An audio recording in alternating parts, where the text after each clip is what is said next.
Hello, Steve White, Steve White's 89. Well, I finally watched Dallas Buyers Club. Now, this was a gay film I heard about like a decade ago. It was released in Australia in 2014. I think it was released in 2013 in America. And I didn't know much about it. I just knew Matthew McConaughey was in it, and it was good, and I need to watch it. I bought it on Blu ray at some point, and it sat in my collection up until this year's Mardi Gras. I just said, I'm just going to watch all the gay movies that I have because I have just a whole stack of them, and I've gotten through about seven. Um, some of them not so good. Um, and yeah, I finally watched that today, and it was amazing. But there are a couple of things I didn't know. The main character isn't gay. Matthew McConaughey's character isn't gay. He gets HIV and gets AIDS, and he works with gay people and indirectly the gay community. Um, and he ended up becoming this activist for HIV treatments because there were some issues with the FDA and Big Pharma stopping other allegedly, supposedly, stopping other drugs from being trialed and used because they had their drug that they were pushing, which did have some uh, later applications, I believe, but there were issues in the beginning. I don't want to say anything about any medications because I don't, I'm not a doctor. I don't know anything about the current medications that are being used for HIV treatment.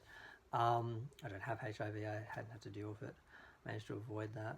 But Matthew McConaughey's character is kind of amazing. He is a anti-hero. He's racist. He's homophobic. He's misogynist. He's just the worst. He's a cowboy. He's got some charm, but he's the worst guy, and he gets HIV. And he's given 30 days to live, and he says, "No, not me." He becomes basically a scientist. He basically works out. He goes out and finds where all the drugs that are being experimented with or being trialed, where they are in the world. He literally goes and finds them. He starts off in Mexico, he ends up in Japan and all these other countries, and he ends up setting up. And he didn't come up with this, but he took advantage of it. The idea of a buyers club, where you pay for a membership, and then you are supplied with the drugs that are not illegal but unauthorized. So people found a way to get around the loopholes and get the drugs that were being tried um, into the veins of people with HIV who were dying. And it's just a story that, and that's where the name comes, the Dallas Buyers Club. That was the name of the club that he set up. And it's a sort of a story from that era that people didn't really know about. I didn't really know they were doing this. Naturally, I just assumed that the pharmaceutical companies, when they got medications that would help people, they would make sure it got to people, not just focus on the ones that they were paid to promote and turn a blind eye to the negative side effects and so forth, and just a lot of drama there. But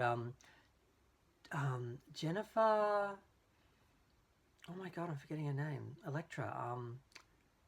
Oh my god, Jennifer Garner. God, she's in this. She plays a doctor who helps him, and she's pretty great. She basically doesn't take his shit. And there's a really great moment where she basically tells him where to go, and he's like, "Okay, I can deal with this person." It's quite a funny moment, and there's a couple of moments where just the look she does a really good job. I've never really appreciated her in a role before, but she was really great in this.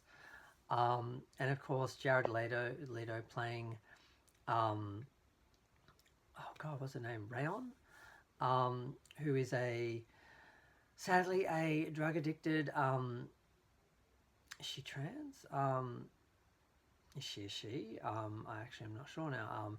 Man who dresses as a woman, and she basically and Ron make this partnership where they basically work together to create this little club. Eventually, her drug addiction becomes so bad that he has to hire a real nurse and real secretary to help him, and she does sadly die from her addictions. And it makes you frustrated because you see a character that seems so strong and together, and you think they're going to survive this, and then they still succumb to their weaknesses and so forth. And one of the sad parts about this film is everyone dies.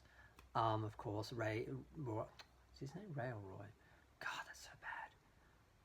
I can't remember. I just think of him as Matthew McConaughey. He did die in 1992. He did challenge the FDA. He didn't win, but he did achieve a lot, and he indirectly became an activist, and helped a lot of people, and helped a lot of who were, of course, in the gay community in that. So, and he did sort of make his peace with the people he dealt with. He sort of, I think, they showed in the film that he saw, their humanity, and he sort of, realized. That they were they were all in the same boat and they were the same people. It was a great film, great performances. Sad because the main characters end, they don't survive.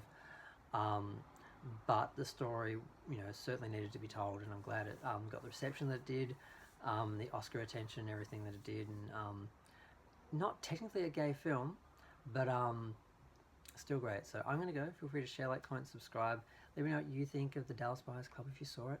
If you haven't, you should see it.